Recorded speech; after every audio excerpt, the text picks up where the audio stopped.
आज इंसान का सबसे पुराना और सबसे रोमांचक सवाल है, क्या समय में यात्रा संभव है? क्या हम अतीत में जा सकते हैं? क्या भविष्य में झांक सकते हैं? क्या समय सच में एक सीधी रेखा है या सिर्फ हमारी समझ का भ्रम? समय क्या है? घड़ी में चलती सुइयां या ब्रह्मांड की कोई गहरी संरचना?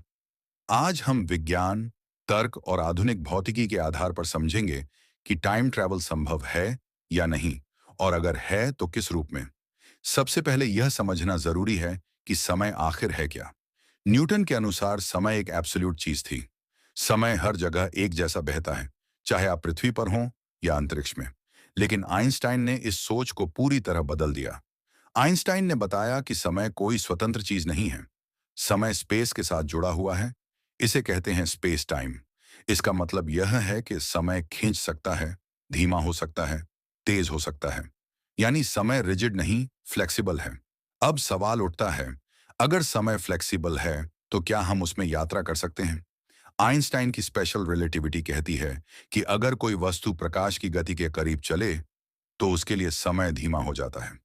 इसे टाइम डिलेशन कहते हैं।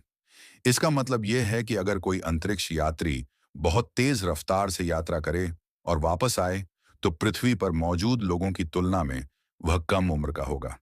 यह भविष्य की यात्रा है। भविष्य में जाना वैज्ञानिक रूप से संभव है, और यह कोई कल्पना नहीं है। यह प्रयोगों से सिद्ध हो चुका है। जीपीएस सैटेलाइट्स में टाइम डिलाइजन को रोज करेक्ट किया जाता है। अगर ऐसा न किया जाए तो जीपीएस पूरी तरह गलत हो जाएगा। तो भविष्य में जाना संभव है, लेकिन समस्या यह है कि हमें प्रकाश की गति के बहुत करीब जाना होगा, जिसके लिए अत्यधिक ऊर्जा चाहिए।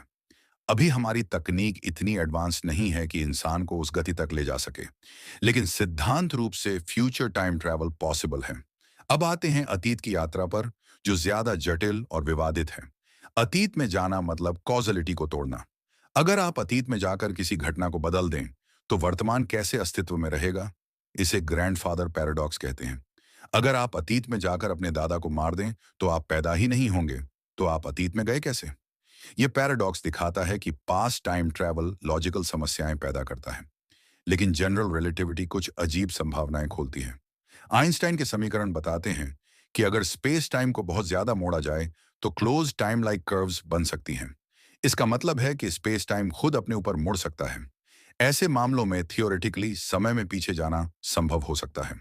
ग्योडल यूनिवर्स इसका एक उदाहरण है, जहां टाइम लूप्स बनते हैं। अब बात करते हैं वर्म होल्स की। वर्म होल स्पेस टाइम का एक शॉर्टकट है, दो दूर के बिंदुओं को जोड़ने वाला सुरंग जैसा रास्ता। अगर वर्म होल का एक सिरा दूसरे की तुलना में अलग समय पर हो, तो वर्म होल टाइम मशीन की तरह काम कर सकता है। लेकिन यहां बड़ी समस्या है। वर्म होल्स को स्टेबल रखने के लिए नेगेटिव एनर्जी या एग्जॉटिक मैटर चाहिए, जो अभी केवल थियोरेटिकल है। हमारे पास ऐसा पदार्थ नहीं है। क्वांटम मैकेनिक्स भी समय को लेकर सवाल उठाती है। क्वांटम लेवल पर समय उतना स्पष्ट नहीं है जितना हमें लगता है। कुछ थियरीज कहती हैं कि समय फंडामेंटल नहीं है, बल्कि इमर्जेंट है। यानी समय किसी गहरी रियलिटी से निकलता है। अगर समय इमर्जेंट है, तो उसमें यात्रा करना उतना सरल नहीं होगा जितना हम फिल्मों में देखते हैं। अब सवाल आता है, क्या टाइम ट्रैवल लॉजिकली पॉसिबल है या सिर्फ गणितीय संभावना? स्टीवन हॉकिंग ने कहा था कि अगर टाइम ट्रैवल पॉसिबल होता, तो अब तक फ्यूचर से कोई विजिटर आ चुका होता। उन्होंने क्रोनोलॉजी प्रोटेक्शन कंजेक्चर दी, जिसके अनुसार प्रकृति खुद टाइम ट्रैवल को रोकती है ताकि पैराडॉक्सेस ना हो। लेकिन कुछ वैज्ञानिक मानते हैं कि टाइम ट्रैवल पैराडॉक्स नहीं पैदा करेगा, बल्कि यूनिवर्स ब्रांचिंग करेगा। इसे मेनी वर्ल्ड्स इंटरप्रिटेशन कहते हैं। अगर आप अतीत में जाते हैं और कुछ बदलते हैं, तो आप अपने ओरिजिनल टाइमलाइन को नहीं बदलते, बल्कि एक नई टाइमलाइन बना देते हैं। इस स्थिति में पैराडॉक्स नहीं होता, लेकिन यह भी अभी थियोरेटिकल है। अब एक और गहरी बात, हम रोज टाइम ट्रैवल कर ही रहे हैं। हमारी यादें अतीत की यात्रा हैं। हमारी कल्पनाएं भविष्य की यात्रा हैं। चेतना समय के पार जाती है, लेकिन शरीर नहीं। कुछ दार्शनिक कहते हैं कि टाइम ट्रैवल का सवाल गलत है, क्योंकि समय खुद मन की रचना है। अगर समय ही इल्यूजन है, तो उसमें यात्रा कैसी?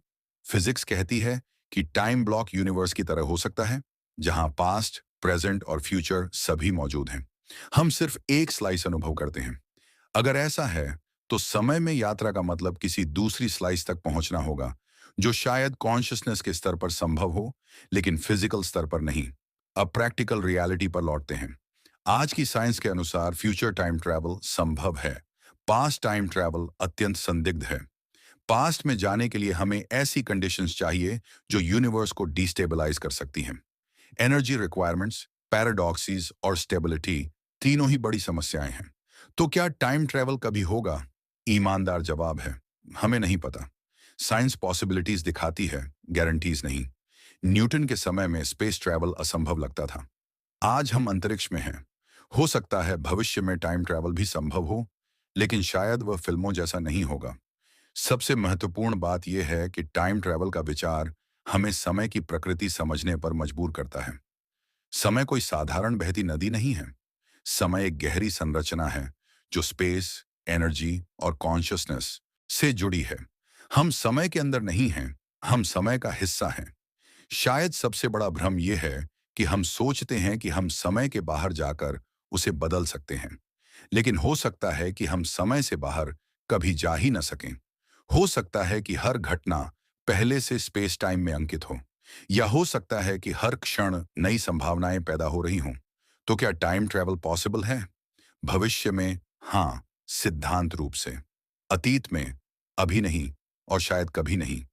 लेकिन इस सवाल का असली मूल्य यह नहीं कि हम समय में जा सकते हैं या नहीं। असली मूल्य यह है कि यह सवाल हमें रियलिटी, कॉसैलिटी और एग्जिस्टेंस को नए तरीके से देखने पर मजबूर करता है। समय सिर्फ घड़ी नहीं है, समय सिर्फ कैलेंडर नहीं है। समय ब्रह्मांड की धड़कन है, और जब तक हम उस धड़कन को पूरी तरह नहीं समझते, टाइम ट्रैवल एक रहस्य बना रहेगा। एक सुंदर, गहरा और प्रेरक रहस्य। समाप्त।